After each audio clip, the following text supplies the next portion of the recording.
Friends, ഇന്നത്തെ നമ്മുടെ വിഷയം എന്ന് പറയുന്നത് ചെണ്ടുമല്ലി കൃഷിയാണ്. അപ്പോൾ ചെണ്ടുമല്ലി കൃഷി ചെയ്യുന്ന സമയം ഏകദേശം അടുത്ത് കഴിഞ്ഞു.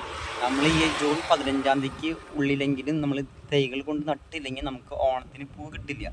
ഓണം സ്റ്റാർട്ട് ചെയ്യുന്ന ഏകദേശം ആഗസ്റ്റ് 15 തൊട്ട് ഓണം സ്റ്റാർട്ട് ചെയ്യും. അപ്പോൾ നമ്മൾ ശ്രദ്ധിക്കേണ്ടത് നമ്മൾ ശ്രദ്ധിക്കേണ്ട കാര്യം എന്ന് പറയുന്നത്, ഇനി കുമ്മായിട്ട് സമയം കളയാൻ നിൽക്കണ്ട. കുമ്മായിട്ട് കഴിഞ്ഞാൽ നമ്മൾ 10 ദിവസം വെയിറ്റ് ചെയ്യേണ്ടി വരും. അപ്പോൾ നമ്മുടെ തൈ നടുന്ന സമയം കടന്നു പോകും. കുമ്മായത്തിന് പകരം നിങ്ങൾ ഡോളമൈറ്റ് വാങ്ങുക. ഡോളമൈറ്റ് വാങ്ങി നിങ്ങൾ മണ്ണിലിട്ട് കഴിഞ്ഞാൽ 5 ദിവസം കൊണ്ട് മണ്ണിൻ്റെ pH വെറും 5 ദിവസം കൊണ്ട് മണ്ണിൻ്റെ pH ലെവൽ കറക്റ്റാവും. അപ്പോൾ നിങ്ങൾക്ക് പെട്ടെന്ന് തന്നെ നിങ്ങളുടെ തൈകൾ കൊണ്ട് നടാൻ സാധിക്കും. കുമ്മായി ആണെങ്കിൽ നിങ്ങളുടെ സമയം വെറുതെ പൂവുള്ളൂ. നമ്മുടെ ഓണത്തിന് നമുക്ക് പൂവും കിട്ടില്ല. ഇതാകുമ്പോൾ 5 ദിവസം കൊണ്ട് മണ്ണിൻ്റെ pH ലെവൽ കറക്റ്റാവും ചെയ്യും. നിങ്ങൾക്ക് പിന്നെ അടിവളം ഇട്ട് കൊടുത്ത് മണ്ണിനെ മൂടി നിങ്ങൾക്ക് ചെടികൾ കൊണ്ട് നടാൻ സാധിക്കും. അപ്പോൾ നിങ്ങൾ ഞാൻ പറഞ്ഞ പോലെ ഡോളമൈറ്റ് ഉപയോഗിക്കുക. അപ്പോൾ നിങ്ങൾക്ക് ഇനി കൂടുതൽ കൃഷികളുടെ അറിവുകൾ കിട്ടണമെങ്കിൽ എൻ്റെ ഈ മൈ ഫോക്കസ് എന്ന ചാനലൊന്ന് സബ് ചെയ്യുക, ഷെയർ ചെയ്യുക, കമൻറ്റ് ചെയ്യുക.